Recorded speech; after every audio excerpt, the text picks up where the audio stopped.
What happened to you on the worst day of your life? In the annals of bad decisions, last night's culinary adventure ranks high on the list. It all started innocently enough. I decided to indulge in the forbidden pleasures of spicy Mexican food. Not just any spicy Mexican food, mind you, but the kind that makes your taste buds dance a salsa while simultaneously setting your digestive system ablaze. Tacos from the fiery pits of flavor hell, courtesy of a place that might as well be called Volcano Bell. Cut to the next morning, and my insides are staging a protest of volcanic proportions. Now, the bathroom is supposed to be a sanctuary, a place of refuge. But no, not today. Today, it transformed into a war zone, complete with explosive sound effects that could rival any summer blockbuster. I won't go into the gory details, but suffice it to say that Picasso himself couldn't have painted a more vivid picture of chaos in the bathroom. It was a masterpiece, a chaotic ballet of stomach regret and fiery redemption. As I sat there, feeling like I'd just birthed a dragon, I reached for the toilet paper with an optimism that can only be described as naive.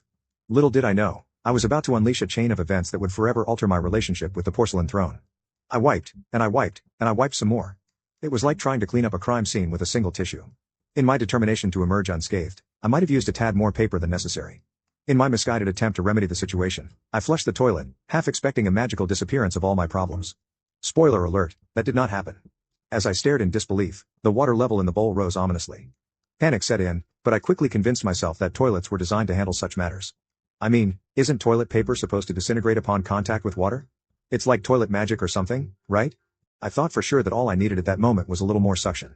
Maybe the toilet paper needed to marinate in the water for a bit before it got soft enough to break down and get past whatever it was stuck on or something. With a sense of false confidence, I flushed again, praying to the plumbing gods for a miracle. Alas, it was not meant to be. The toilet remained clogged, and that last flush was the final straw. The water, now tainted with regret and spicy remnants, began to spill over like a muddy river breaking its banks.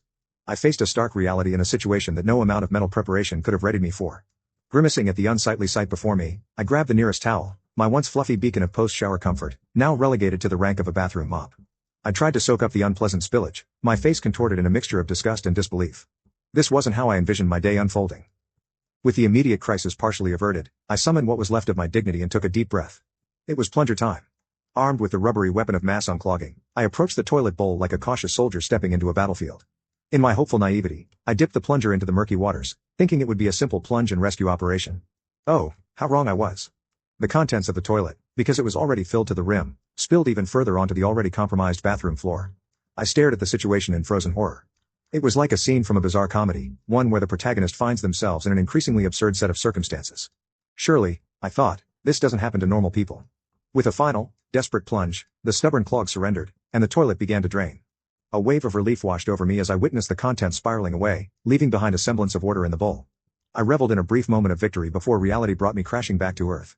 The unclogged toilet was a small triumph, a beacon of hope in the otherwise disastrous bathroom saga. However, the aftermath still loomed large. The soaked-up towel on the floor, now a biohazard zone, demanded my attention. I tiptoed around the war zone that was once my bathroom and got some latex gloves, my armor against the filth that awaited me. Armed and ready, I approached ground zero. The once fluffy towel, now a casualty of spicy warfare, was designated for disposal. No amount of washing machine magic could redeem it from the depths it had encountered. Into the garbage bag it went, a solemn farewell to a comrade lost in battle. Next on the agenda, mopping and cleaning, I scrubbed away the remnants of my culinary misadventure. The filth was wiped away, and the bathroom floor, now thoroughly sanitized, returned to its mundane state.